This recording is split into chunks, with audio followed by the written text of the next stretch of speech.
Bonjour à tous, bienvenue pour ce live sur les relations toxiques. Je vous rappelle que vous êtes en direct sur psychologue.net. Je suis Charlotte Ferrari, la community manager de psychologue.net.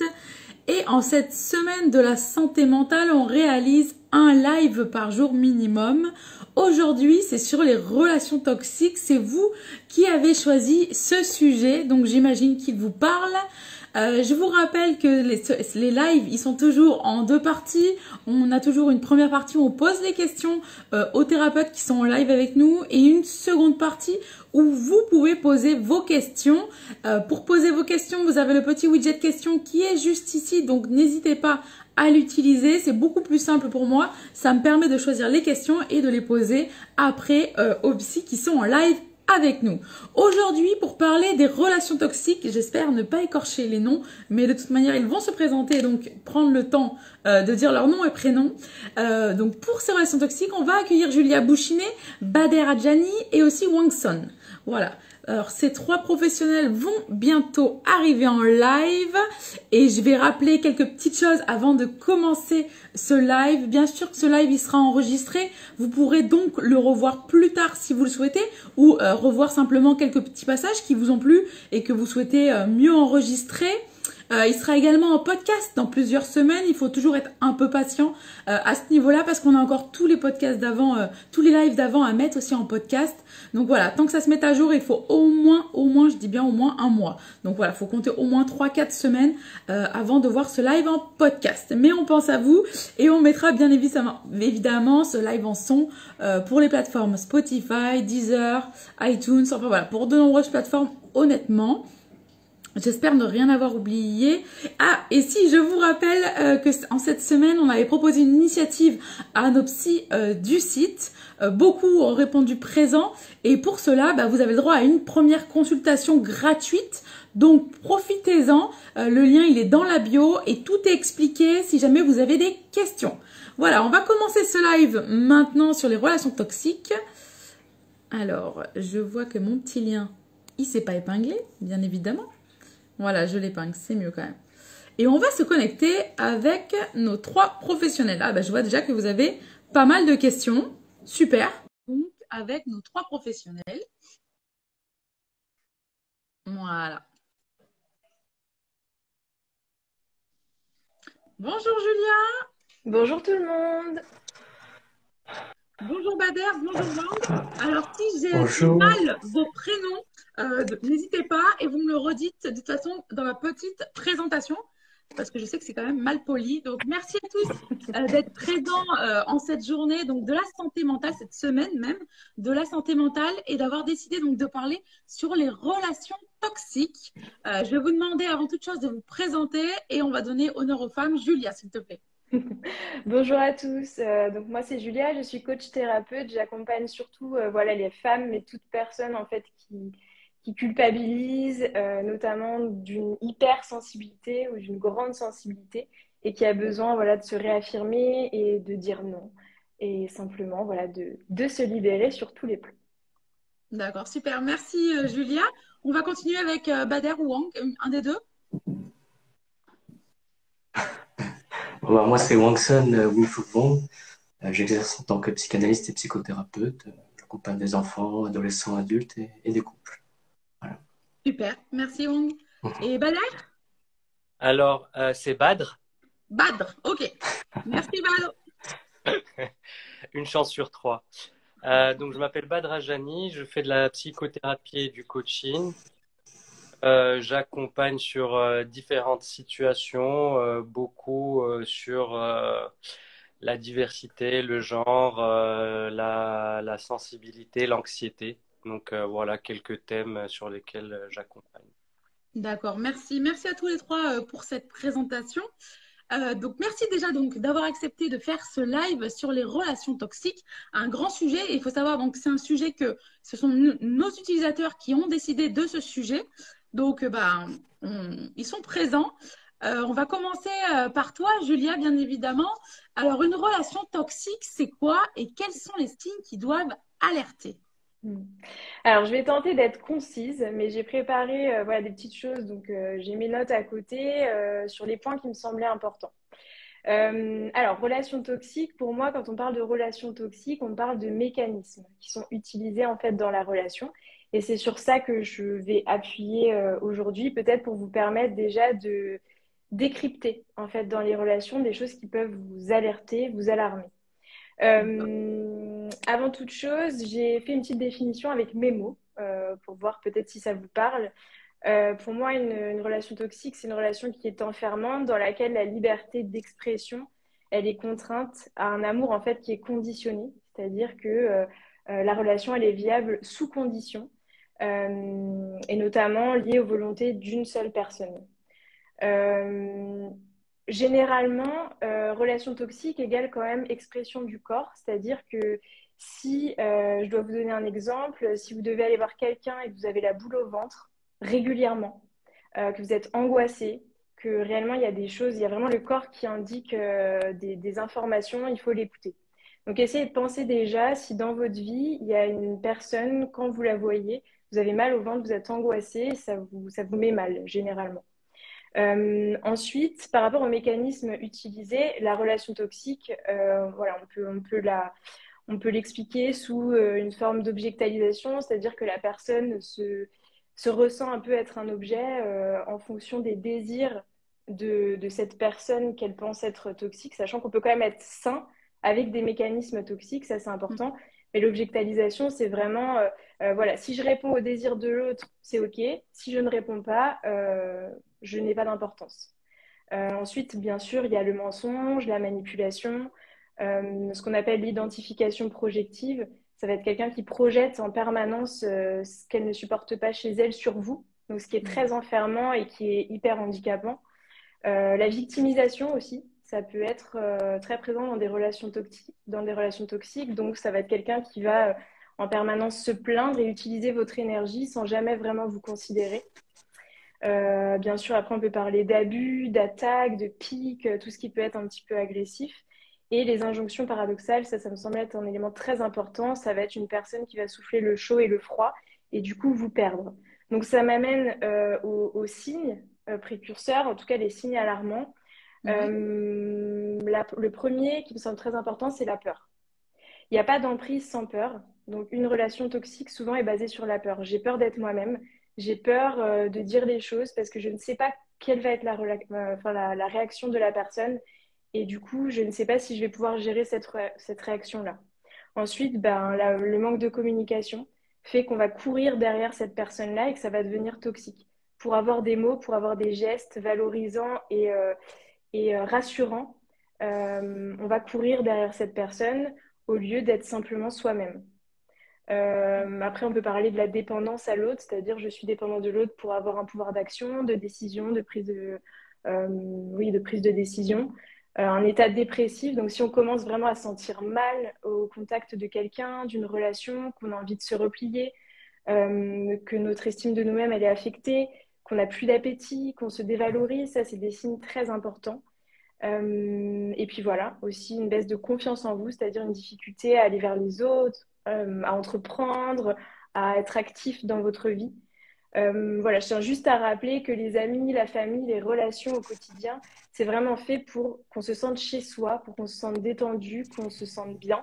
Donc si vous avez tous ces signes-là, vous pouvez effectivement vous alarmer, je pense. D'accord, Voilà. merci. Merci Julia. Je vois qu'il y a pas mal de témoignages pendant que tu parlais et qui justement approuvent ce que tu dis et se retrouvent dans ces phrases-là. Donc on verra un peu plus tard les différents témoignages et les questions qu'il y a en rapport. Wang, du coup, pourquoi une relation elle devient toxique? Ça, c'est une grande question aussi. C'est difficile de répondre comme ça, parce que ça voudrait dire que toutes les relations, qu'il y aurait un mécanisme qui rejoint toutes les relations, alors dans les faits, je pense que c'est plus intéressant de se poser la question, pourquoi ma relation est devenue toxique? Alors quand on pense comme ça, il y a deux choses. Un, parfois, les personnes peuvent dire, j'ai le ressentiment d'avoir eu des signes déjà à la base. Il y a quelque chose qui est venu et au fur et à mesure qui s'est développé. Et d'autres cas où, en fait, il y a quelque chose qui est venu faire une espèce de fissure dans la relation. Par exemple, dans la relation de couple, on dit que la relation de couple, parfois on dit ça, moi je dis ça en tout cas, que c'est comme si on créait une troisième entité. On va dire moi, il y a l'autre, et il y a un tout, mais qui n'est pas que nous deux. Cette troisième entité, on peut dire que c'est comme un corps. Donc, c'est un corps, il y a des mécanismes, il y a des choses qui régissent, qui font que ça marche pas. Parfois, dans la relation, il y a quelque chose qui va venir pointer comme ça dans le lien, qui fait que l'équilibre qui devait être, qui doit être dans la relation, bah, se fait plus. Il y a un déséquilibre. Et à partir de ce moment-là, on peut avoir des choses qui vont vers la violence, vers la souffrance, vers l'hospitalisation, vers des choses comme ça.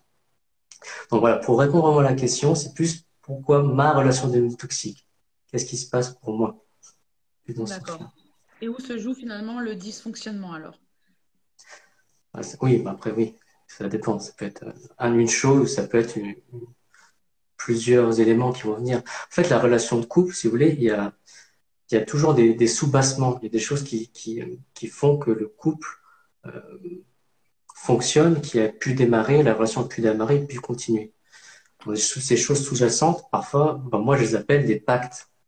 On peut appeler ça par exemple des pactes inconscients ou des pactes conscients. C'est-à-dire, exemple, je ne vais pas faire trop de théorie, sinon c'est chiant, mais exemple, je crée une relation, enfin nous créons une relation sur la base souvent inconsciente, je parle vraiment inconsciemment, inconsciente que je suis ta béquille et tu es ma béquille. Donc là, on se pose déjà sur un fonctionnement en particulier.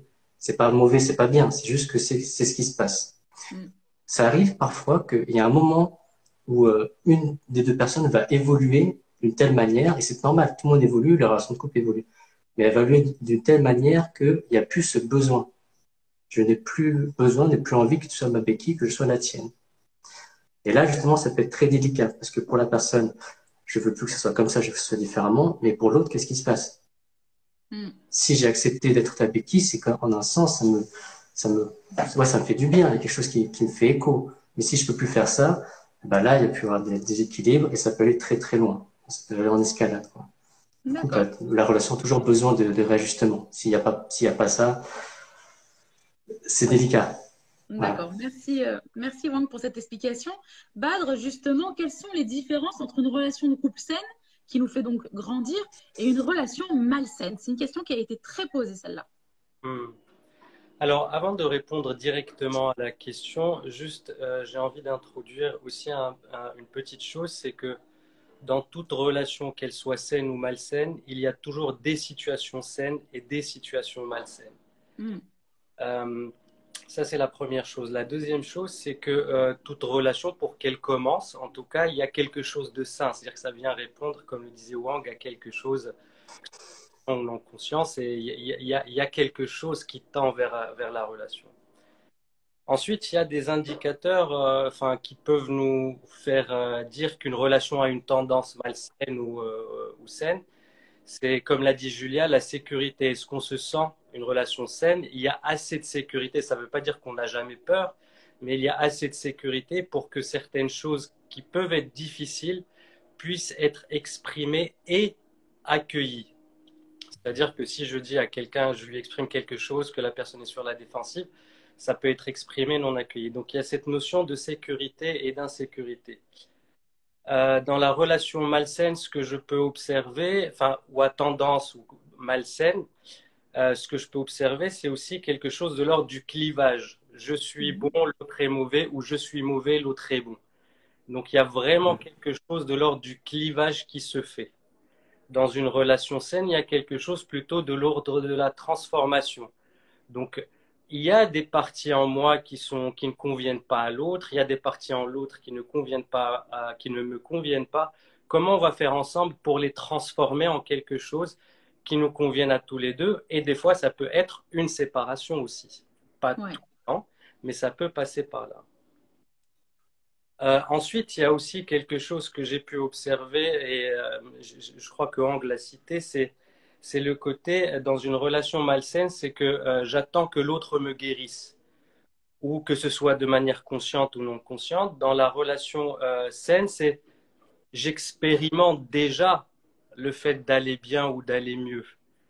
C'est-à-dire que ça ne veut pas dire que je ne passe pas par des choses difficiles, ça ne veut pas dire que il y a rien de difficile qui se passe, mais il y a quelque chose où je peux expérimenter, Julia, je crois, l'a très bien dit, quelque chose de corporel qui me fait me sentir grandi ou plus tranquille, disons. Mm. Et il y a un autre truc, c'est un dernier truc que j'aime, c'est que dans la relation saine, enfin dans la relation malsaine, il y a encore un clivage qui est de l'ordre de si la relation ne fonctionne pas, c'est à cause de moi ou c'est à cause de l'autre. Dans une Ah. relation saine, il y a un espace, il y a la possibilité que chacun a responsabilité et ne la rejette pas sur l'autre. C'est pas Mm. tu m'as fait ça, c'est tiens, ça m'a blessé. Pas, enfin, pour donner un exemple euh, concret. Donc voilà, il y a ces éléments-là qui peuvent faire des différences en fait, et ça passe beaucoup par le ressenti et aussi que ce soit émotionnel ou corporel. Un dernier truc, c'est que ce que j'ai pu observer aussi, c'est que dans la relation, comment dire ça, euh, dans les relations évoluent. C'est-à-dire que, enfin, une relation n'est pas figée dans le temps. Et donc, ce qui fait une relation saine, c'est la capacité des personnes qui sont en relation à transformer les difficultés que chacun rencontre pour en faire quelque chose de sain et qui fasse grandir euh, toutes les parties prenantes, disons. Donc voilà à peu près les choses que je peux vous partager autour de... Merci, merci Badr. C'est intéressant parce que du coup, ça faisait écho à ce que disait Wang sur le fait qu'un couple finalement sain évolue. Et c'est ce que tu finalement nous répètes ici dans un couple sain. Julia, maintenant qu'on a vu les différences entre une relation de couple saine et malsaine, comment on peut faire pour transformer une relation toxique en relation saine? Alors, je pense qu'on s'accorde tous les trois, en tout cas pour dire que on s'attire par peut-être nos traits toxiques, mais on s'attire aussi par l'amour. Donc, en fait, l'idée, c'est de se dire, OK, j'ai attiré cette personne par mes failles. Elle a été aussi attirée par mes failles. Il y a plein de choses qui font qu'on s'attire, que ce soit dans le couple, même dans la famille. Bon, la famille, c'est un peu plus difficile parce qu'on est né dans cette famille, on l'a pas choisi. Dans les amitiés aussi, dans le pro. L'autre vient toujours réveiller quelque chose de nous. Donc l'idée, c'est de se dire, OK, là, on est en relation. On veut que ça évolue, on veut avancer ensemble. Pour moi, la question la plus importante à se poser, c'est, OK, est-ce que moi, je suis capable de me remettre en question? C'est-à-dire, est-ce que je suis capable de regarder en moi ce qui peut-être dysfonctionne dans cette relation? Et est-ce que l'autre, je le sens capable de se remettre en question?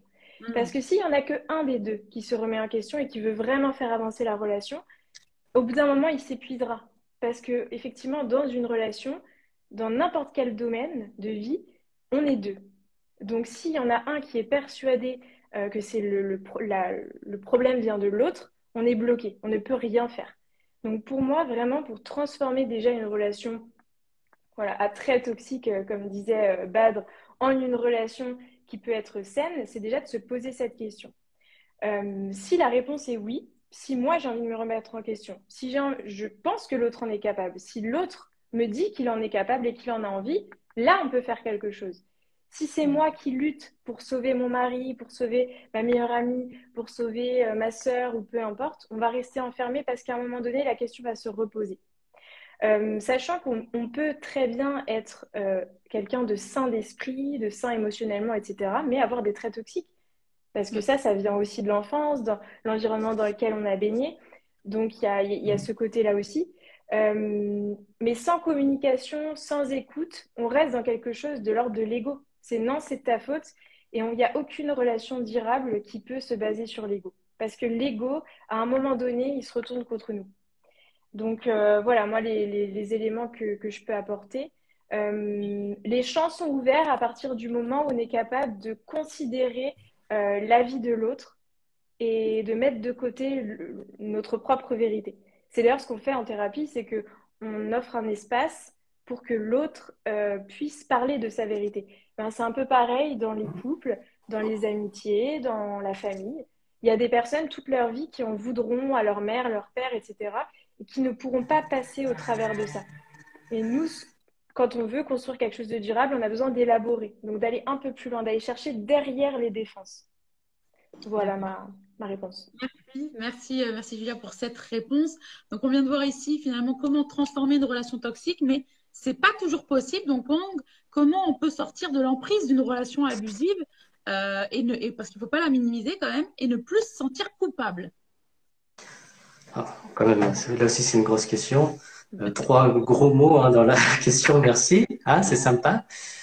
Non, mais sérieusement, culpabilité, c'est quand même quelque chose qui poigne beaucoup pour tout humain, pour toute relation, et peut-être encore plus pour les relations toxiques et les relations abusives. Alors moi, j'entends abusive, j'entends violence. Hein, j'entends abusive. Donc, je vais répondre de ce côté-là. La culpabilité, ce qui est étrange avec ce sentiment, c'est qu'à la fois, enfin, c'est comme s'il y avait deux côtés d'une pièce.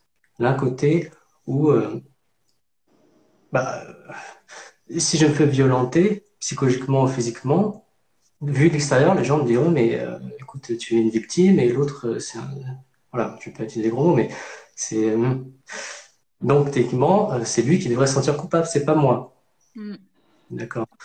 Mais c'est pas ce qui se passe à l'intérieur. À l'intérieur, c'est le contraire. Je vais plutôt me dire quelque chose du type, en fait, si elle me violente, il ou elle me violente, c'est parce que je suis pas assez bien. Parce que je ne suis pas assez à l'écoute, parce que je fais pas ceci, pas fait cela. Donc, c'est comme si la culpabilité a été retournée. Donc, je me sens coupable pour quelque chose dont je ne veux pas me sentir coupable. Ouais. Et finalement, si on réfléchit bien à la question, c'est comme si j'étais l'agresseur ou l'agresseuse. C'est à cause de moi, c'est moi qui violente la personne, ce qui fait qu'en retour, elle va m'attaquer. Et de l'autre côté, là, c'est le côté peut-être pathologique de la question, et ça se travaille en thérapie. C'est pas pour rien, je vais peut-être revenir dessus après. Et l'autre côté, c'est que la culpabilité, c'est aussi quelque chose qui, paradoxalement, a du sens pour nous. Ça nous fait bouger. Dans le sens, si on n'avait pas cette culpabilité-là, ça voudrait dire que, en fait, il m'attaque, mais je ne sais pas pourquoi. C'est juste, il n'y a aucun sens, il n'y a rien. Nous, en tant qu'humains, notre esprit a besoin de mettre du sens partout. C'est le truc. Il faut catégoriser, il faut comprendre ça, comprendre ci. Et donc, si je me sens coupable, en un sens, ça veut dire, je me sens coupable, je suis en quelque sorte responsable. Pas forcément vrai, pas forcément faux, mais je le sens comme ça. Et c'est peut-être un point pour me dire, peut-être plus tard, ça ira mieux, je pourrais faire quelque chose avec. Donc, c'est pour ça, il y a deux pièces. Le côté peut-être pathologique souffrant, l'autre côté où on se dit, j'y suis pour quelque chose et je vais pouvoir faire quelque chose. D'accord.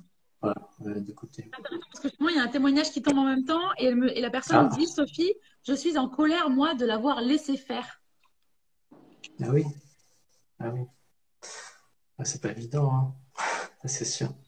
C'est sûr, mais en tout cas, voilà, nous on est psy, donc forcément, voilà, des questions comme ça généralistes, nous, on les singularise. Donc les gens viennent nous voir, on essaie de comprendre, les amener à mettre du sens, à mettre leur vérité, comme dit Julia. Donc c'est dedans qu'on va pouvoir trouver. On ne pourra pas vous donner comme ça un cahier avec comment faire A à Z. Hein, c'est pas facile. Sinon on ne travaillerait plus en fait. Ça n'existerait plus. Merci. Mais oui, mais oui, bon. Non, je dis juste que l'idée quand même, c'est de trouver suffisamment d'assises personnelles pour pouvoir se dégager de quelque chose qui nous fait du mal. Et les assises, on peut les trouver en thérapie, on peut les trouver en allant voir des amis, la famille, parce que parfois, les gens ne viennent pas en thérapie, mais ils sortent de leur relation quand même. Donc, ils trouvent quelque chose qui vont leur permettre de pouvoir dire leur vérité en quelque sorte. D'accord. C'est très important, ça d'ailleurs. Ouais. Merci Wang. Badr, on va finir avec cette dernière question et on passera aux questions des utilisateurs parce qu'il y en a énormément. Donc, il y en a déjà 50 qui sont, donc on ne pourra pas les faire clairement. Mais j'invite d'ailleurs à toutes les personnes qui ont des questions à aller directement voir nos trois psys et leur parler, voir s'il y en a un qui vous a plus plu que l'autre. Allez directement vers vos préférences et posez vos questions. Ils vous répondront avec plaisir. Donc, Badr, on va finir sur celle-ci. On arrête maintenant les relations toxiques. Comment on peut créer des liens sains et harmonieux? Eh ben, c'est tout le paradoxe de notre condition humaine, c'est que pour créer des liens sains, il faut créer des liens. Il faut toujours passer par là et en créant des liens, il y a toujours ce risque de toxicité.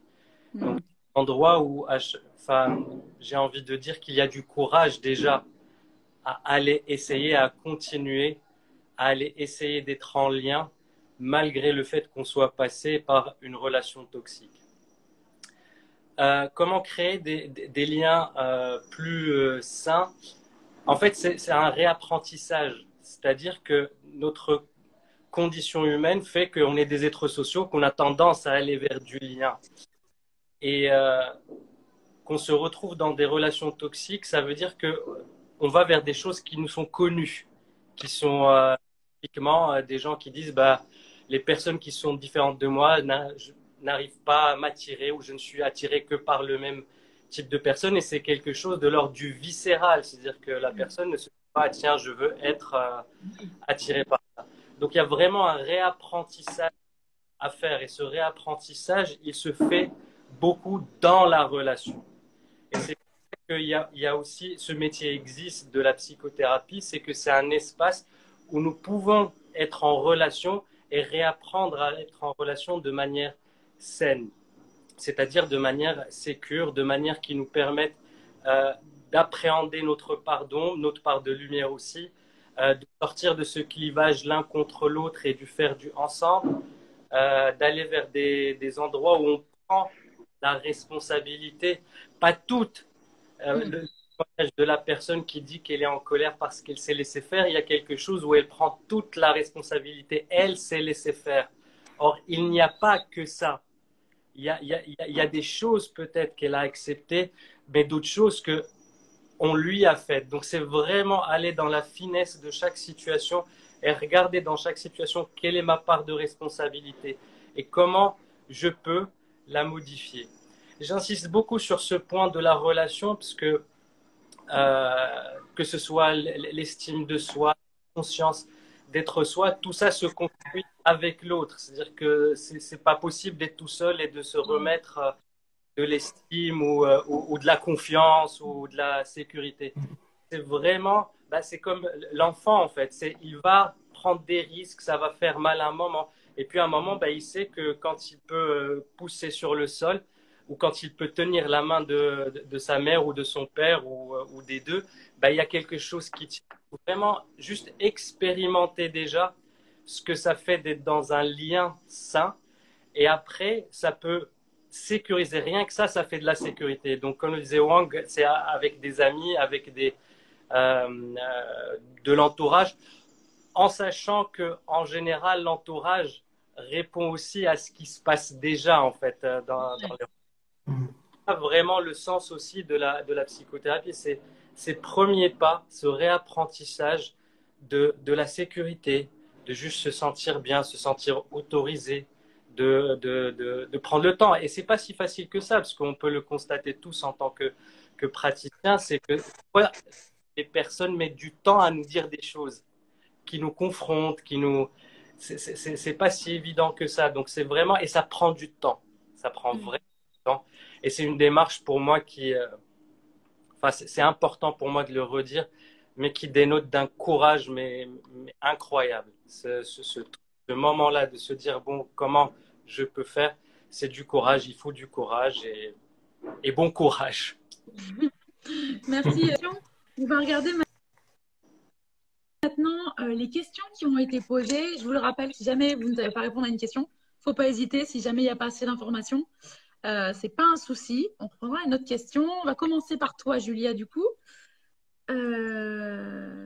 Alors, c'est Julie qui nous dit pourquoi on attire souvent des personnes toxiques et comment l'éviter. Alors, est-ce qu'on peut déjà répondre à cette première question? Pourquoi on attire souvent des personnes toxiques en amour ou au travail? Ouais, j'ai parlé de failles tout à l'heure. On a tous on a tous des fragilités en nous. Et en fait, on attire les personnes. La vie, elle est faite pour qu'on effectue des rencontres et pour qu'on évolue et pour qu'on enlève des couches et des couches de souffrance, en fait. On en a tous, hein.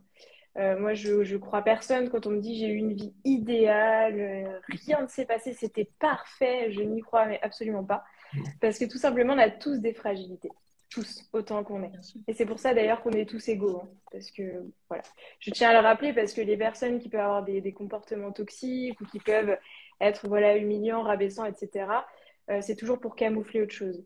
Donc, par exemple, là, on voit bien qu'une personne qui peut être humiliante Je prends cet exemple précis. Donc, qui peut avoir le dessus sur une relation dans une forme de prise de pouvoir, va avoir une faille, ce qu'on appelle une faille narcissique. Mais elle va être aussi attirée par cette personne qui en a une aussi, puisqu'elle se fait rabaisser et humilier. Donc là, par exemple, c'est un exemple concret.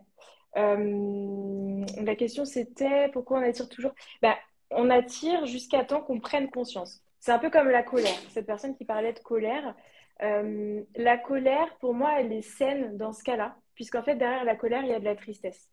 Et on entreprend un processus de deuil, en fait, quand on peut vivre nos émotions. Donc là, c'est pareil. On attire une personne, puis une autre, puis une autre, puis une autre, puis une autre. Et c'est toujours la même problématique qui revient, qui revient, qui revient. Parce qu'il y a un besoin de conscientiser, donc de faire des liens. C'est ce qu'on fait en thérapie, c'est qu'on fait des liens par rapport à pourquoi c'est bizarre, mon conjoint a exactement les mêmes caractéristiques que ma mère. Pourquoi? Bah oui, c'est peut-être parce que en fait, j'ai été sensibilisée et fragilisée dans ce lien, ce premier lien d'amour à ma mère. Donc voilà, ça c'est ma réponse. Comment l'éviter? Ça va être exactement la même réponse en conscientisant. Plus vous allez avoir conscience de vos fragilités, sachant que tout le monde en a, plus vous allez avoir conscience de, OK, là il y a un point de vigilance, il faut que je regarde cette fragilité en moi et je m'exerce. Voilà, les relations, c'est aussi on s'exerce.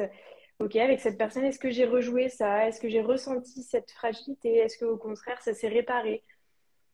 Donc pour moi, ça tourne toujours autour de la même chose. C'est pour ça que j'en ai fait mon métier. C'est que je pense que la thérapie, en fait, est un espace extrêmement puissant pour se connaître, quoi.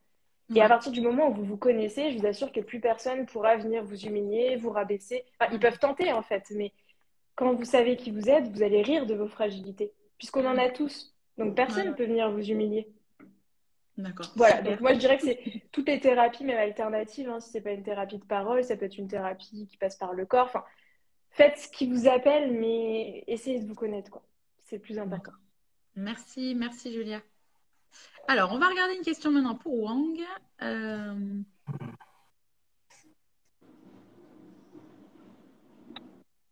parce que il y a beaucoup, beaucoup de questions, donc j'essaie de ne pas J'attends. retomber sur des choses qu'on a déjà fait. Une facile, hein, s'il vous plaît. Ah, je suis fatigué, moi, On hein. a... Non, on aime bien les questions difficiles avec toi, Yann.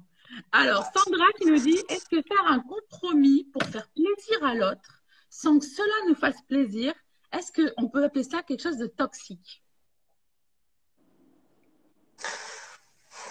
Dit comme ça, la question, j'ai l'impression elle a déjà la réponse. Donc, oui, enfin, est-ce que c'est toxique? Bah, en tout cas, ça pose question. Ça interroge. Comment se fait-il que je fasse quelque chose pour l'autre sans que ça m'apporte du plaisir, du bien-être? Quand on est en relation, l'idée c'est qu'on soit tous gagnants, hein. Je disais Badr ou Gia, je sais plus tout à l'heure. Donc effectivement, quand il y en a un qui fait tout pour l'autre, bon, c'est pas ce qu'elle dit, hein, mais quand on fait vraiment tout pour l'autre, il y a quelque chose à regarder, en effet. D'accord. Merci, merci. Yann. Alors, elle était plutôt simple finalement. On va Oh, continuer oui, avec, c'est très bien comme ça. on va continuer avec Badr. Euh,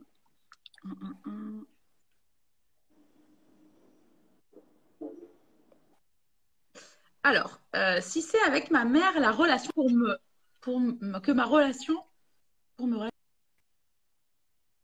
pour me relationner, j'imagine, de façon plus saine.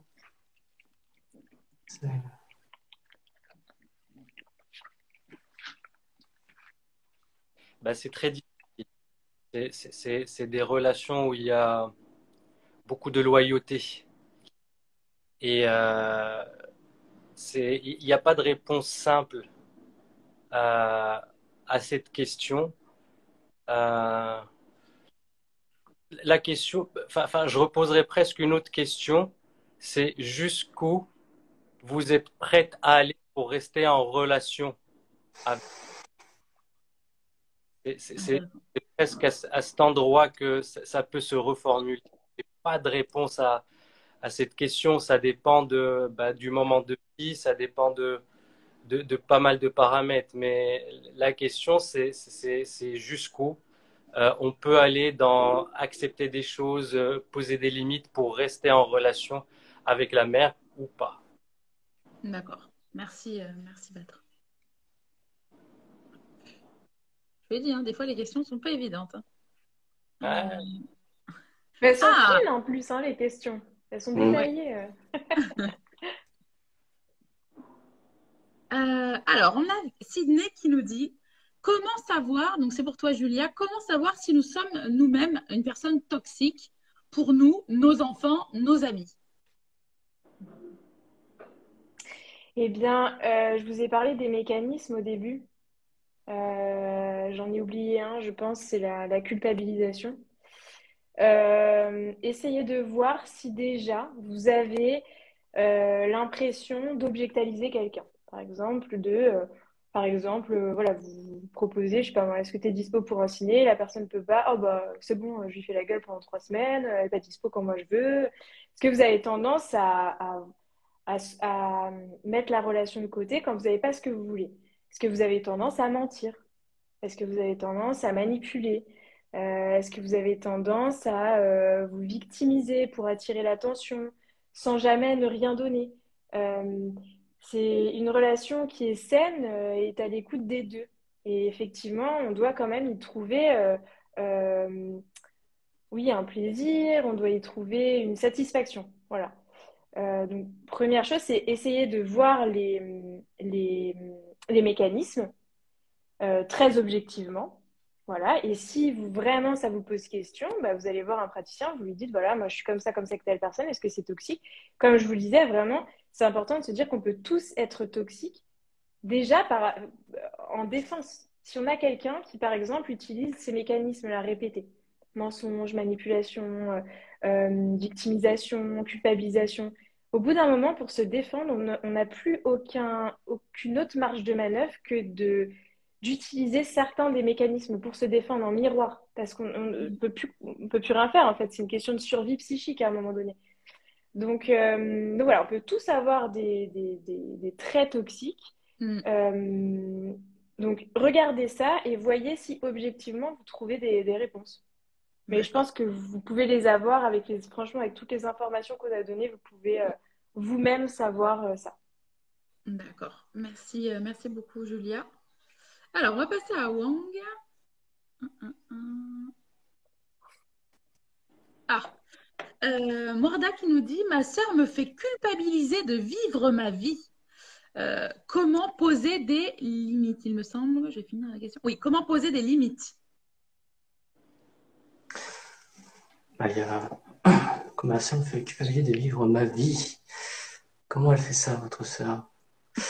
Bah, disons les limites, il y a la question des limites à l'autre et les limites à soi-même. C'est ce qu'on disait tout à l'heure. Si les personnes, enfin, s'il y a quelque chose de toxique dans le lien qui vient s'accrocher dans notre relation, c'est qu'en un sens, il y a quelque chose sur quoi on peut s'accrocher en nous. Disons que là, déjà voir ses propres limites et qu'est-ce qui fait écho à ce qu'elle vient de dire. Il me fait culpabiliser de vivre ma vie. Comment ça? Est-ce que moi je culpabilise? Est-ce que j'ai l'impression d'être en dette envers ma sœur, envers l'autre? En tout cas, c'est dans ce sens-là. Donc, il y a vis-à-vis de l'autre personne, vis-à-vis de soi-même. C'est surtout d'ailleurs vis-à-vis de soi-même. Alors, comment poser des limites, c'est peut-être déjà voir ses propres limites à soi-même. Hmm, Ouais. d'accord. Ici, donc, ça voudrait Parce dire que, que la personne, finalement, elle n'a pas mis les limites assez tôt. oui, à elle-même, mais enfin, je sais pas, je la connais pas. Mais à elle-même, mais en tout cas, le sens qu'il peut y avoir derrière. Parce que si je sens que l'autre va me culpabiliser, c'est peut-être en un sens qu'il y a quelque chose en moi que j'ai envie de travailler, j'ai envie de guérir. La question de la dette. Je me sens en dette, donc je vais devoir être redevable envers l'autre personne. Ça fait du mal, mais ça répond à un sentiment que j'ai moi-même enfoui. Et donc c'est en regardant ces sentiments-là qu'on arrive à se détacher ensuite, à poser nos propres limites. Puis, de manière, on va dire quasiment automatique, les limites envers l'autre sont là, quoi. D'accord. Et retrouver une relation plus saine, finalement, Oui, oui, avec oui. sa sœur. Ok, super. Merci, merci Wang. On va finir par une dernière question avec toi, Badr. Alors, je vais aller tout au bout pour quand même faire plaisir au premier qui avait posé des questions. Le premier. Ça remonte. Ça remonte, ça, on revient à Ah, l'origine de la vie, là. plus de 50 questions, je peux vous dire que je peux scroller un moment. Hein. Alors, lesquels j'ai choisi? J'ai bien ressenti.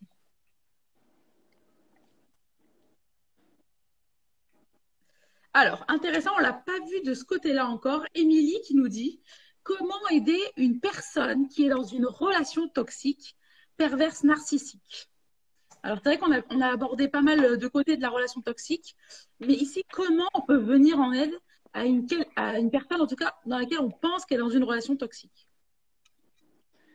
Eh ben, on va d'abord se poser la question par rapport à sa propre relation et à ses propres relations. Et la deuxième chose qui me vient, c'est accueillir. Généralement, quand on a une personne qu'on imagine dans une relation toxique, il peut y avoir une tendance à essayer de l'en sortir. Il y a besoin de vraiment comprendre qu'on n'a pas le pouvoir sur la vie de l'autre. Et donc, la seule chose, en fait, c'est de l'humilité.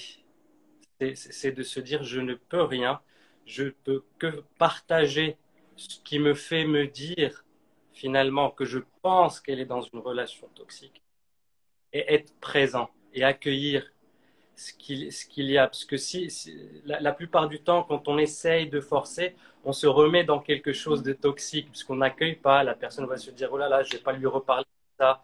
De toute façon, enfin voilà, il y a quelque chose de l'ordre de l'accueil qui est très difficile à faire. Bien sûr. Avoir conscience que c'est très difficile à faire et aussi paradoxal, c'est la seule chose qu'on puisse faire quand on a une personne qu'on pense être dans une relation toxique.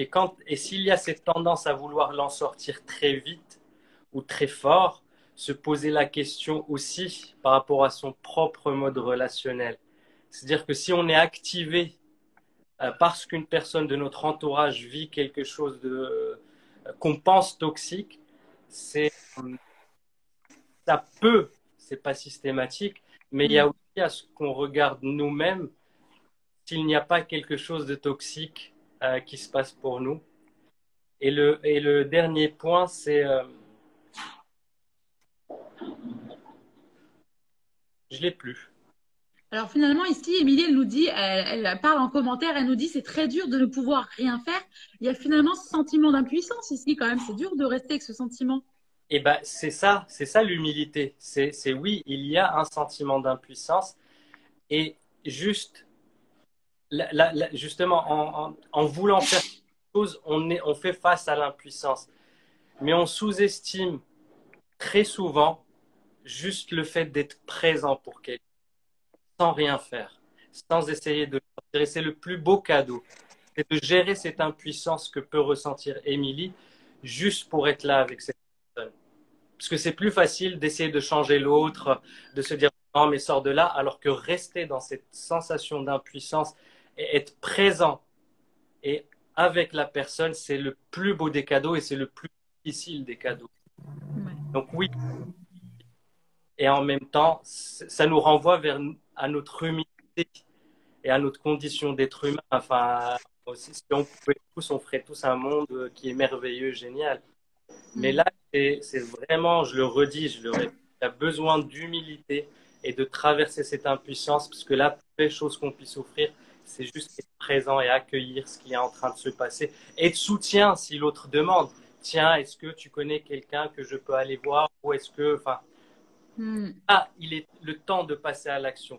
Mais il y a un endroit où c'est très compliqué, c'est très difficile, et pourtant, c'est magnifique de faire sa présence à quelqu'un.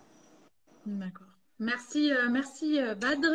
D'ailleurs, la personne qui a témoigné te remercie aussi dans les commentaires pour tes paroles. Je pense que ça lui a fait du bien aussi d'entendre ça parce que, ben voilà, je m'imagine que cette personne, elle se sent démunie. Et bah, voilà, merci pour tes paroles et merci pour vos paroles à tous les trois en cette semaine de la santé mentale et d'être venus parler donc sur les relations toxiques. Comme vous l'avez vu, il y a beaucoup de choses à dire. On aurait honnêtement pu rester encore beaucoup plus longtemps avec toutes les questions qu'il y a. Et d'ailleurs, j'invite les utilisateurs à venir poser leurs questions directement à nos trois psys. Vous choisissez toujours celui qui vous a le plus parlé finalement. Avec trois types de personnes vraiment différentes. Donc voilà, faites-vous plaisir, il n'y a pas de souci. Avant de quitter ce live sur les relations toxiques, je vais vous laisser une petite minute chacun, soit pour dire une phrase qui, à vous, a un sens pour vous en cette semaine de la santé mentale, soit tout simplement pour parler de votre cabinet ou de vous-même. Alors, on va commencer par toi, Julia, s'il te plaît. Bah, merci beaucoup. Oui, moi, pour clôturer, j'aimerais dire, suite à ce que disait Badr, qu'on n'oublie jamais une main qui nous a été tendue.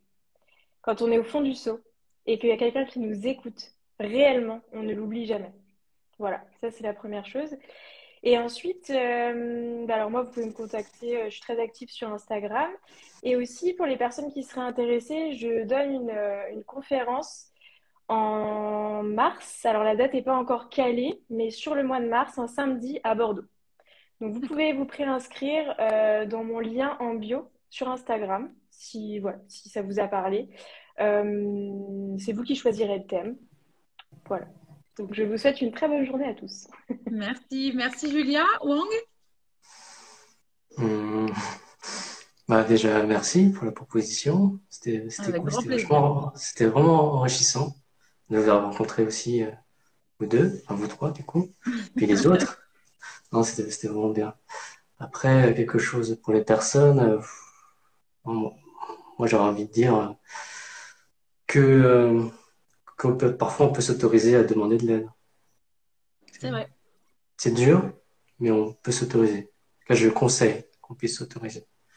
Voilà, parce que tout n'est pas figé, n'est pas de fatalité, on peut s'en sortir. Voilà, c'est tout. Merci, merci Wang. Badr? Euh,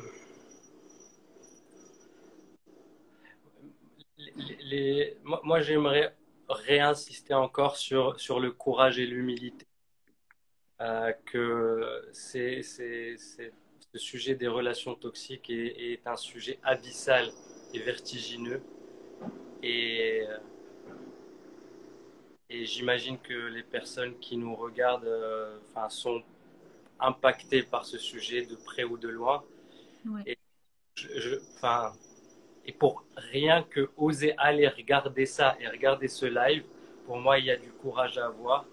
Et puis aussi de l'humilité aussi à traverser ce qu'on a à traverser. C'est-à-dire que ces relations toxiques, elles nous permettront peut-être aussi à un moment d'aller vers des relations plus saines. Donc c'est honorer aussi le difficile qu'on peut traverser des relations toxiques. Et puis merci à vous trois et à toutes celles et tous ceux qui nous ont écoutés. Avec grand plaisir, Bad. Merci pour votre présence à tous les trois. Ça compte énormément pour nous en cette semaine de la santé mentale, notamment. Donc, c'était des très beaux messages à faire passer et vous avez joué le jeu. Donc, merci à tous les trois. Je vous souhaite une très belle journée et merci encore pour votre présence. Merci à tous. Au revoir. Au revoir. Au revoir. Je vous laisse quitter. Vous avez tous des petites croix au-dessus de vous normalement. Merci à tous.